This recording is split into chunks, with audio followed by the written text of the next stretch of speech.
সুপ্রভাত বন্ধুরা, কেমন আছো তোমরা সবাই? আশা করি খুব ভালো আছো। আমি অনেক ভালো আছি। ববিতা মণ্ডল ব্লগে আরও একটা নতুন ভিডিওতে সবাইকে ওয়েলকাম। তো নতুন তো বলতেছি, কিন্তু নতুন কিছুই আমি দিতে পারছি না ভিডিও। তো এই যে দেখো, আজকে হচ্ছে দিদির বাড়িতে থেকে ব্লগটা আমি শুরু করতেছি। আর এই যে দিদির বাড়ি থেকে আসার পরে আর কি কী বা তোমাদের সঙ্গে শেয়ার করব। তো এখানে আসার পর থেকে খাওয়া দাওয়া আর ঘুম, এই তো কাজ আমার। আর এই দেখো, সকাল সকাল ঘুম থেকে উঠেই দেখো ছাদে উঠতে দেখি রণদীপ ঘুম থেকে উঠেই ও কাজ শুরু করে দিচ্ছে। এই যে মোবাইলের যত ব্যাটারি আছে সব এখানে সিঁড়ির মধ্যে নিয়ে এসে সকাল থেকে খেলতেছে ও। আর দেখো সকাল সকাল যেহেতু ওই বাড়ি থেকে কালকে আসছি, তো এই কাপড়গুলো ধোয়া হয়নি। আর জানে গরমের দিন না ধুয়ে দিলে কেমন একটা গন্ধ হয়ে যায় কাপড়গুলো। তো বাথরুমে ছিল। আর দেখো সকাল সকাল স্নানটা করে একবারে কাপড়গুলোকে কেচে নিলাম। তো এই যে আমার কাজ, আর কি বা তোমাদের কাজ দেখাবো আমি। তো দেখো সকাল সকাল স্নানটা করে নিলাম। আর সবাই উঠে গেছে মোটামুটি। আর এখানে তো সেরকম কাজ নেই বলে ঘুম থেকে বেশ প্রতিদিন 7:30 কি 8টা, 7:45 বেজেও যায়। তো এরকম টাইমে ঘুম থেকে উঠি। আর বাড়িতে এতটা সময় লাগে না যদিও ঘুম থেকে উঠতে। তার মধ্যে এখানে ভিডিও শ্যুট করি না এই কারণেই যাই, এখানে হচ্ছে রাস্তার সাইডে বাড়ি, এই জন্য আওয়াজ, গাড়ি সারাদিন গাড়ি চলে, এই জন্য আওয়াজটা বেশি হয়। মর্নিং বন্ধুরা, কেমন আছো তোমরা সবাই? আশা করি খুব ভালো আছো। ববিতা মণ্ডল ব্লগে আরও একটা নতুন ভিডিও, সবাইকে ওয়েলকাম। তো ওই যে সকাল সকালে স্নানটা করে নিলাম, কাপড়গুলোকে মেলে দিলাম। আর বেশ এখন পর্যন্ত 9:15 কি 9টা বাজে। তো এখন পর্যন্ত সেরকম রোদ নেই, মানে হালকা হালকা রোদ আছে, কিন্তু হাওয়া উঠেছে, মানে হাওয়া আছে খুব সুন্দর। হয়তো আজকে সেরকম গরম দিবে না, কারণ হাওয়া আছে। তো হাওয়া থাকলে তো আজকে আর সেরকম রোদ দিবে না, কারণ হাওয়া আছে। তো যতই রোদ দিক, হাওয়া থাকলে তো আরামই থাকে দিনটা। তো চলো এখন নিচে চা বিস্কুট খাই নিয়ে আগে, মুড়ি খাবো, মুড়ি দিয়ে চা খাবো।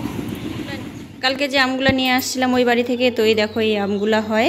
আর যে বাকি আমগুলো হচ্ছে এই যে, তো দেখো এই আমগুলো হচ্ছে পাকবে, এই জন্য এই আমগুলো এইভাবে রেখে দেবো পাকার জন্য। বাড়ি থেকে আসার পরে তো কয়েকদিন বেশ 3-4 দিন ধরে রোদ দিল, মানে আচার শুকানোর জন্য, আমের আচার শুকানোর জন্য ওই রোদটা পারফেক্ট ছিল।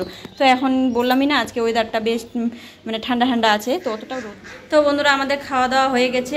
আর আজকে হচ্ছে নিরামিষ রান্না হয়েছে, কালকেও নিরামিষ রান্না হয়েছিল, বললাম জাইম্বু গয়ায় গেছে, তো এই জন্য 2-1 দিন ধরে নিরামিষই খাচ্ছি। আর কালকেই চলে আসবে জাইম্বু। তো চলো, দিদি ফোন করছিল দোকান থেকে, বললো যে আমের আচারগুলো রোদে দিয়ে দে, কারণ যেটুকুনি রোদ পাক, কারণ ওগুলো তো বেশি দিন রাখা যাবে না। তো 2 দিন ধরে, হ্যাঁ পরশু দিন দেওয়া আছে, 2 দিন ধরে ওভাবে রাখা হয়েছিল। তো কালকে আমি ভিডিও শ্যুট করতে পারিনি বলে, কারণ ডেলি আমি ভিডিও করতে পারতেছি না। তো চলো এই আমগুলোকে আমি, আর যে আমগুলো কালকে নিয়ে আসি এই আমগুলো তো কবে আচার বানা যায়, যেগুলো দিয়েছি এগুলো আগে বানা হোক, তারপরে এগুলো, কারণ এটা হচ্ছে মিষ্টি আচার হবে আর ওটা হচ্ছে টক আচার। তো চলো আমগুলোকে আমি রোদের ছাদে মেলে দিয়ে দিই, তো তোমরা দেখতে থাকো।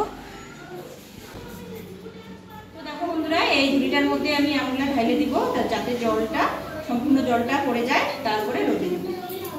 সকালবেলা দিলে ভালো হতো, কারণ এখন 12টা বেজে গেছে। তো দেখো এই ডামের মধ্যে আছে থেকে রাত পর্যন্ত সারাক্ষণ রাস্তায় গাড়ি চলে, যার জন্য ভয়েস ওভারটাও আমি ঠিকমতো দিতে পারতেছি না।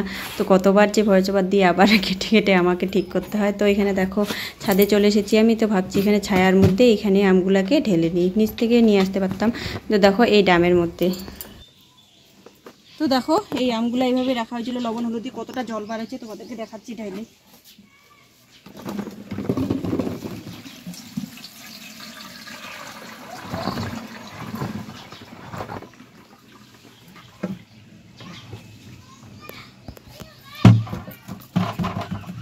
পুরো এক ঝুড়ি ছিল, তো দেখো কতটা কমে গেছে। আর এই দেখো কতটা জল বার হয়েছে। এই আমগুলো কিন্তু দেখো কতটা জল বার হয়ে গেছে।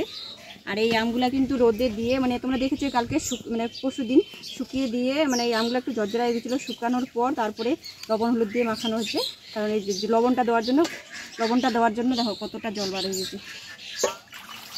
আজকে দিনটা থাকলেও কোনো অসুবিধা হতো না, কারণ আরেকটু জল বাড়াইতো। এটা বন্ধ কর, জল আসতেছে, বন্ধ কর। তো চলো এইভাবে কিছুক্ষণ রেখে দিই, তারপরে হচ্ছে জলটা ঝরুক, জলটা ঝরার পরে তারপরে হচ্ছে একটা একটা করে প্লাস্টিকের মধ্যে মেলে দেবো ছাদের মধ্যে। সম্পূর্ণ জলটা ঝরার পরে আমি মেলে দিব প্লাস্টিকের মধ্যে। তো বন্ধুরা, আর কি তোমাদের সঙ্গে ভিডিও আমি শ্যুট করবো। তো চলো নিচে যাওয়া যাক, এবার চা বিস্কুট খাওয়া যাক, সকালের খাবার। তারপরে মা তো ওদিকে ভাত বসিয়ে দিয়েছে, একটু পরে 12টা 12:30টার মধ্যে দিদি চলে আসবে। তো আজকের মতো এই পর্যন্ত, টাটা, সবাইকে সুস্থ থাকবে, ভালো থাকবে।